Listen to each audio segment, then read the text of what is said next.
आपके पास घर बनाने के लिए जमीन नहीं है? क्या आपके पास किसी भी दुकान, स्कूल या कोई भी बिजनेस करने के लिए जमीन उपलब्ध नहीं है? तो निराश होने की जरूरत बिल्कुल नहीं है। हम आपको दिलाएंगे 200 रुपए वर्ग फीट से लेकर 2000 रुपए वर्ग फीट तक आपको, या इससे भी ज्यादा आपको मिलेगा 6 रूम और 6 फीट की गैलरी का प्लाट मात्र 5 लाख रुपए में, या इससे भी सस्ता।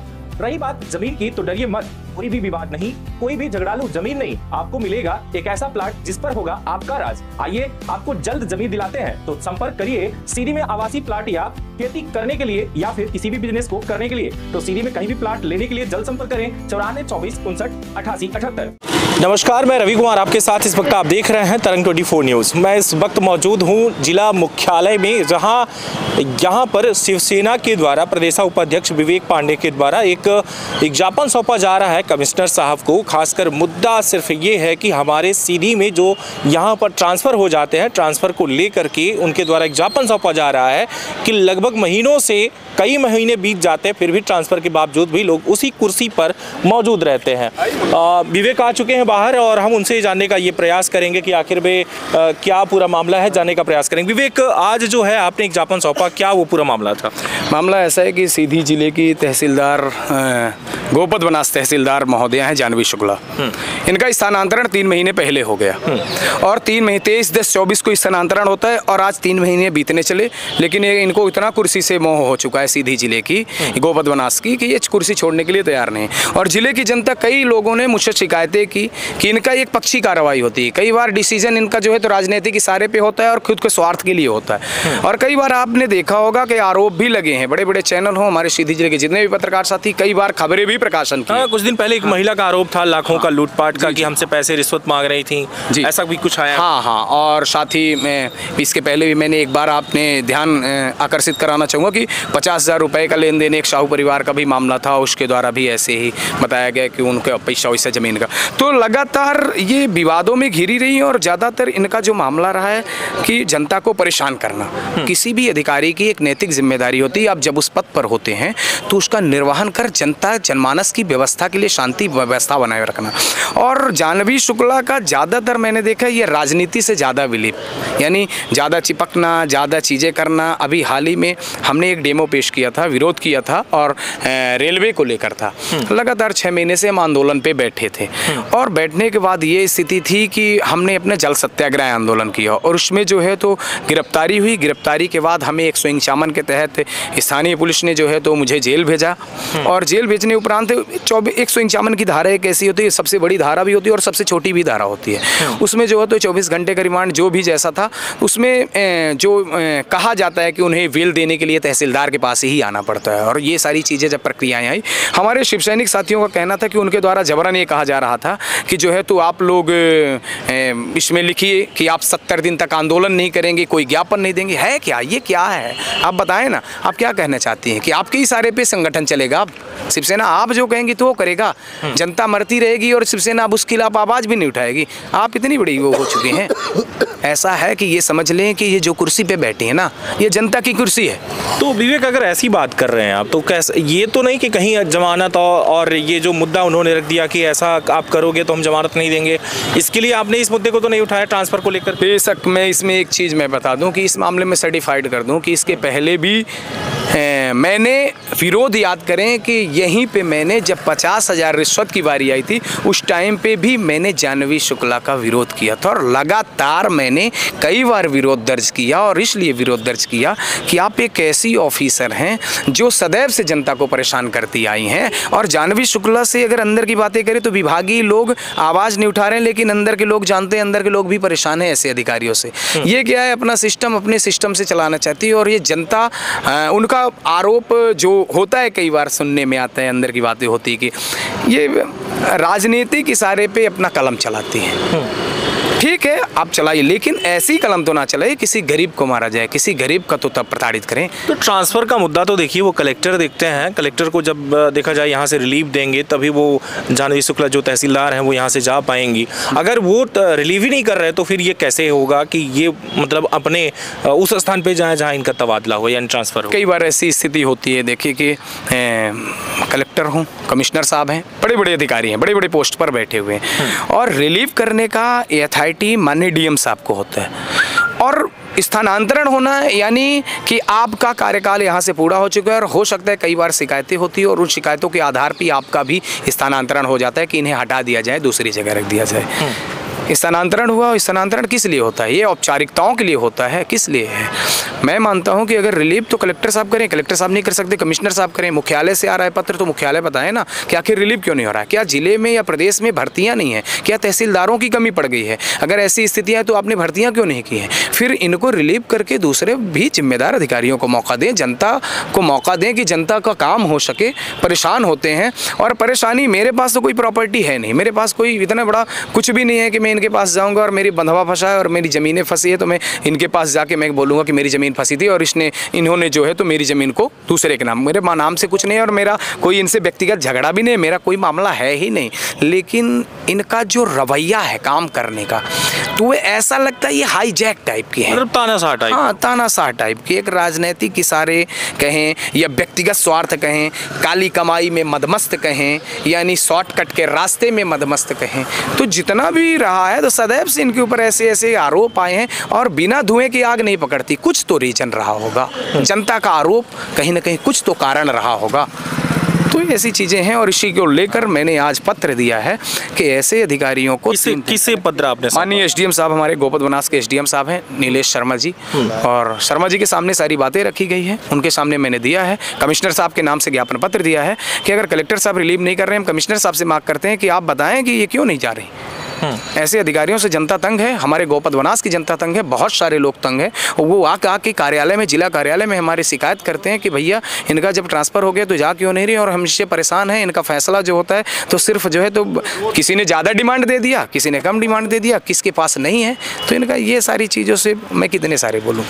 विवेक, मैं थोड़ा सा ध्यान आपका कहीं और भी ले जाना चाहूँगा। ये मुद्दा तो है ही, लगातार आप धरना प्रदर्शन करते रहते हैं, ये भी रहा कि लोगों की आवाज़ लगातार आप उठाते हैं। मैं सिर्फ ये फोकस कराना चाह रहा कि सीधी के युवाओं को लेकर के रोजगार का जो विषय बना हुआ है या पूरे देश में बात की जाए, जो शिक्षा का स्तर है, शिक्षा को लेकर के हम बात करेंगे कि सामने वाला व्यक्ति पढ़ाता है अपने बच्चों को, पढ़ाने के बाद उनको नौकरी नहीं मिलती। आपने देखा होगा, मैंने खुद आपको एक दिखाया ऐसी वीडियो जहां लड़कियों के साथ पुलिस वाले जाती कर रहे हैं, मारपीट कर रहे हैं, लड़कों के साथ मारपीट कर रहे हैं क्योंकि वो नौकरी की डिमांड कर रहे हैं। तो जहाँ धरना प्रदर्शन पर आम व्यक्ति बैठ के सिर्फ शांति से अपनी नौकरी मांग रहा हो या अपने लिए कुछ मांग अगर कर रहा हो, तो ये पुलिस का जो बर्ताव है इस पर आप क्या कहेंगे? देखिए, आज मैं एक स्पष्ट और शॉर्ट में बता दूं, देश की कहें या प्रदेश की कहें या छोटे स्तर हमारे ज़िले की बातें करें, कई बार आपने देखा होगा कि आज हम जब अपने संवैधानिक चीज़ों को लेकर आवाज़ उठाते हैं, हम किसी पार्टी बेसिस पर नहीं कह रहे हैं कि हम पार्टी बेसिस की भाजपा की सरकार है या कांग्रेस की सरकार है, जिस किसी की भी सरकार रही हो, तो ज़्यादातर लोग जब जनप्रतिनिधि बन जाएं या क्षेत्र में जब उनका हो जाता है ना कि वो विधायक हैं या सांसद हैं, तो वो चाहते हैं कि उनका सिस्टम उनके तरीके से, सरकार भी चाहती है उनके तरीके से चले। और ऐसी स्थिति में हमारा जो राइट बनता है, हमारा जो संवैधानिक नियम बनता है कि हम उन चीज़ों को लेकर आवाज़ बुलंद करें, हमारी मांगें जो हो, तो वो तो एक संविधान हो, उसको संविधान आज़ादी देता है कि हम अपनी बातें रख सकें। और आज के डेट पर जब ऐसी आवाज़ें उठाई जाती हो, रोजगार का विषय हो, देश का गंभीर विषय हो, जो भी हो, तो उसमें क्या होता है कई बार कि तानाशाही रवैया प्रशासन का होता है, और तानाशाही रवैये से प्रशासन से सीधा स्पष्ट समझ में आता है कि आप ये सारी चीज़ें करने से अच्छा है आप क्यों नहीं किसी पार्टिकुलर, जिस पार्टी की सरकार है, आप सदस्यता ले लीजिए ना, उसमें सीधी पुलिस की हमारे बातें करें। आपने देखा होगा हाल ही में आंदोलन को लेकर हम लोगों ने किया, आपने डेमो पेश किया, एक बताया कि हाल ही में जो छात्रों ने विरोध किया उनके साथ बरपरता, क्यों, ये किसके इशारे पे हो रहा है? जो लोग ऐसा कृत्य कर रहे हैं, कई चीज़ों को नज़रअंदाज करते हुए बिल्कुल दरकिनार कर दिया जाता है। जैसे कि अगर बात की जाए तो महिला चीख रही है, चिल्ला रही है कि पुलिस वालों ने मुझे यहाँ पकड़ा, वहाँ पकड़ा, क्योंकि रात का मामला था और उनको डंडे मारकर खुद एक पुरुष जो कि पुलिस थी वो भगा रही थी, जबकि उनके लिए विशेष ये होता है कि महिला जब तक नहीं आएंगी तो कोई हाथ नहीं लगाएगा। तो इन सारी चीज़ों को लेकर के मतलब हर संविधान का गलत फ़ायदा, यानी कि उन नियमों को दरकिनार किया जा रहा है। इसके बावजूद भी अब देखा जाए कि अगर कोई व्यक्ति अगर धरने प्रदर्शन पे बैठ गया, वो डिमांड करता है कि मेरी ये चीज़ें मुझे मिल जाए, तो उसे वो भी डंडे मार के भगाया जाता है कि ये इसको ना मिले। ये सत्य है कि ऐसी चीज़ें कई बार होती हैं, और ये लापरवाही अगर पाई जाती है तो मैं राज्य सरकार हो या केंद्र सरकार हो, कई बार आप बहन बेटियों की बातें करते हैं, बड़ी बड़ी बातें आती हैं कि आप ऐसा है, बेटी बचाओ बेटी पढ़ाओ, नारी सुरक्षा, तरह तरह के कानून, तरह तरह की व्यवस्थाएं। ये सिस्टम क्या है? जो नारी सुरक्षा के लिए जो जिम्मेदार पद पर बैठाए गए हैं वो नारी का हनन कर रहे हैं, नारी के साथ चीर हरण कर रहे हैं, हम कहते हैं, है ना। तो ये ऐसी चीज़ें जब वही कृत्य कर रहे हैं तो अपराधी क्या करेंगे? हम एक्सप्लेन भी कई बार करें तो किससे करें? हम ऐसे अधिकारियों से एक्सप्लेन कर रहे हैं जो अधिकारियों को दायित्व दिया गया है कि नारी सुरक्षा करनी चाहिए, जिन्हें ये दायित्व दिया गया है ऐसी। तो अगर वो विरोध कर रहे हैं तो विरोध करने का मतलब ये नहीं कि उनके कपड़े फाड़ दें, आप घसीट घसीट के मारें।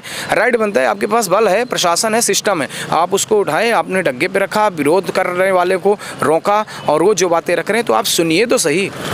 उनका जो सिस्टम है और गैर कानूनी तरीके से कर रहे हैं तो उसकी भी संविधान बनाए, लेकिन ये नहीं है कि आप गलत तरीके से उनके साथ मारपीट करें, ऐसे कृत्य करें, तानाशाही रवैया करें। तो राज्य के हमारे चाहे सीएम साहब हों या क्षेत्र के चाहे एमएलए हों चाहे एमपी साहब हों, आपको इसीलिए चुना जाता है कि क्षेत्र की जनमानस के साथ या जिले की या प्रदेश की जनता के साथ ऐसा कोई दुर्व्यवहार ना हो कि जो है तो वो परेशान हो। और ऐसे अगर वो मांग रहे हैं या विपक्षी हैं या पक्ष के हैं या आम जनता है जो भी है, तो आपका राइट बनता है कि आप 5 साल एक ऐसे सर्विस पे होते हैं जहां आपको भी पेमेंट मिलती है। और पेमेंट वो विधायक हो या सांसद हो तो आप पेमेंट तो उसको सच्चा निर्वहन करिए ना। आप विधायक अगर भाजपा के या कांग्रेस के हैं तो कांग्रेस वाला आएगा तो नहीं सुनेंगे, आप शिवसेना वाला आएगा नहीं सुनेंगे, बीजेपी वाले जो भी कहें, किसी भी पार्टी अदरवाइज आते हैं तो आप उनको, आपका राइट बनता है सुनना।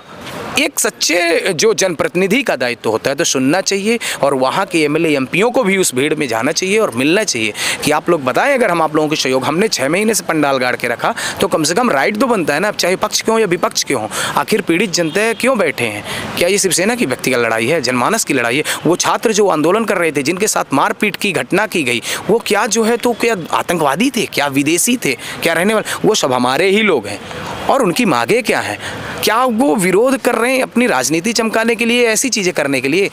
तो अगर ऐसी चीज़ें कर रहे हैं तो आप बात तो करिए। एक सच्चे राजनेता की पहचान होती है कि अगर विपक्षी भी कर रहा है तो कई बार वो जाके भी कहते हैं हम आपकी मदद कर सकते हैं। बहुत बड़े बड़े नेता हुए देश में, लाल बहादुर शास्त्री जैसे नेता रहे हैं, बाला साहब ठाकरे जैसे नेता रहे हैं, जिन्होंने हमारे शिवसेना सुप्रीमो हैं, उनके दस्तक तो जो है तो कांग्रेस गवर्नमेंट एक टाइम पे वो भी जाती थी, बीजेपी वाले थे वो भी जाते थे, सभी जाते थे। तो ये व्यक्तिगत आचरण होता है और मेरे हिसाब से एक जनप्रतिनिधि के अंदर ऐसा आचरण होना अति आवश्यक होता है कि वो पक्ष का हो, विपक्ष का हो, आम जनमानस हो, उसको जाके उससे मिलना चाहिए, बातें करनी चाहिए। हम आपके क्षेत्र के हैं, ठीक है, आपने वोट दिया या नहीं दिया, हमारा ये कर्तव्य बनता है कि हम आपसे पूछें कि आपका राइट क्या है और आपके लिए मैं क्या कर सकता हूं। मैं अपने सीएम साहब से बात करूंगा, अपनी सरकार से बात करूंगा, पार्लियामेंट में आवाज उठाऊंगा, विधानसभा में बातें रखूंगा। आप नहीं कर सकते तो आप जनप्रतिनिधि कहने योग्य नहीं है। और जो जिम्मेदार अधिकारी बैठे पढ़े लिख कर आते हैं तो ये अपनी शिक्षा का भाषा दे रहे हैं और शिक्षा की परिचय दे रहे हैं कि आप ऐसे कुकृत्य करके स्पष्ट दे रहे हैं कि आप उन अपराधियों से कम नहीं है जो जेल में बंद पड़े हैं, जिन्होंने मारपीट काटपीट करके गई है। तो आप भी तो वही कर रहे हैं ना। फर्क ये है कि आपको लाइसेंस, एक वर्दी दे दी गई और वो वर्दी जनता के ही, जिसको आप मार रहे हैं, जिनके साथ घटनाएं कर रहे हैं, उन्हीं के टैक्स से आप पेमेंट उठा रहे हैं साहब। तो आप अपनी औकात भूल जाते हैं। लेकिन ठीक है, अपनी अपनी सरकार है, अपना अपना सिस्टम है, करते रहें, अपना कर्म कर रहे हैं, हम अपना कर्तव्य कर्म कर रहे हैं। बिल्कुल, विवेक से और भी सारी बातें होंगी लेकिन आज के लिए बस इतना ही। और लगातार जो आपने कहा कि यहाँ का ट्रांसफ़र वाला जो मुद्दा है, इस पर क्या लगता है कि कब तक ये तबादला इनका हो जाएगा, उस जगह पर ये पहुँच जाएंगी या यहीं रह जाएंगी, क्या लगता है आप? देखिए, ये तो मेरे हाथ में तो नहीं है, माननीय डीएम साहब के हाथ में है। और बड़े अधिकारी जो भी जिम्मेदार, हमारे कमिश्नर साहब हो या प्रदेश के मुख्यालय हो, वो डिसाइड करेंगे। उन्होंने पत्र जारी किया, उन्होंने भेजा। जानवी शुक्ला कौन थी, हमसे मतलब नहीं था, वो एक अधिकारी बन के आई, काम करने आई। उन्होंने अपने दायित्वों का सही निर्वहन किया या नहीं किया, लेकिन मेरे नज़र से नहीं किया। लोगों का विरोध आया, मैंने इसलिए, मेरा राइट था जो मैंने विरोध किया। और मैं चाहता हूँ ऐसे अधिकारियों की जरूरत नहीं है। अगर प्रदेश सरकार ने, प्रदेश के शासन ने भी इन्हें हटाया है तो इन्हें जाना चाहिए। और जो राइट बनता है कि इन्हें रिलीव करने का अधिकार कलेक्टर और माननीय कमिश्नर जो भी अधिकारी हैं उनको बनता है, तो उन्हें करना चाहिए और नए तहसीलदार की नियुक्ति होनी चाहिए। जी जी, बहुत बहुत धन्यवाद। तो आप देख रहे हैं कि विवेक का ये मुद्दा है कि अगर कोई भी तहसीलदार हो या फिर कोई कर्मचारी हो, अधिकारी हो, किसी भी रैंक का हो, लेकिन अगर उसका तबादला हो चुका है, ट्रांसफ़र हो चुका है, तो उस ट्रांसफ़र पर कहीं ना कहीं ये चीज़ें होनी चाहिए कि उसको यहाँ से रिलीफ देकर सामने वाले व्यक्ति को छोड़ना चाहिए, उस जगह पर जाना चाहिए। क्योंकि ट्रांसफ़र तब होता है जब किसी को आवश्यकता होती है, या फिर ट्रांसफ़र तब होता होता है जब सामने वाला कुछ गलत करता है, लेकिन अगर गलत कर रहा है उसके बावजूद भी अगर आप ट्रांसफ़र पर उसको रिलीव नहीं कर रहे हो तो हो सकता है कि बड़ा अधिकारी भी उन चीज़ों के साथ वो जुड़ा या मिला हुआ होगा, इसलिए सारी चीज़ें नहीं हो पा रही हैं। मतलब अंदेशा जो चीज़ें हैं वो आप भी समझ सकते हैं। लगातार बने रहें तरंग 24 न्यूज़ पर, अगली अपडेट फिर होगी और बड़ी न्यूज़ के साथ। बहुत बहुत धन्यवाद। आपके पास घर बनाने के लिए जमीन नहीं है? क्या आपके पास किसी भी दुकान, स्कूल या कोई भी बिजनेस करने के लिए जमीन उपलब्ध नहीं है? तो निराश होने की जरूरत बिल्कुल नहीं है। हम आपको दिलाएंगे 200 रुपए वर्ग फीट से लेकर 2000 रुपए वर्ग फीट तक आपको, या इससे भी ज्यादा आपको मिलेगा 6 रूम और 6 फीट की गैलरी का प्लाट मात्र 5 लाख रुपए में, या इससे भी सस्ता। रही बात जमीन की तो डरिए मत, कोई भी विवाद नहीं, कोई भी झगड़ालू जमीन नहीं, आपको मिलेगा एक ऐसा प्लाट जिस पर होगा आपका राज। आइए आपको जल्द जमीन दिलाते हैं, तो संपर्क करिए सीरी में आवासीय प्लाट या खेती करने के लिए या फिर किसी भी बिजनेस को करने के लिए। तो सीरी में कहीं भी प्लाट लेने के लिए जल्द संपर्क करें 94 24 59 88 78।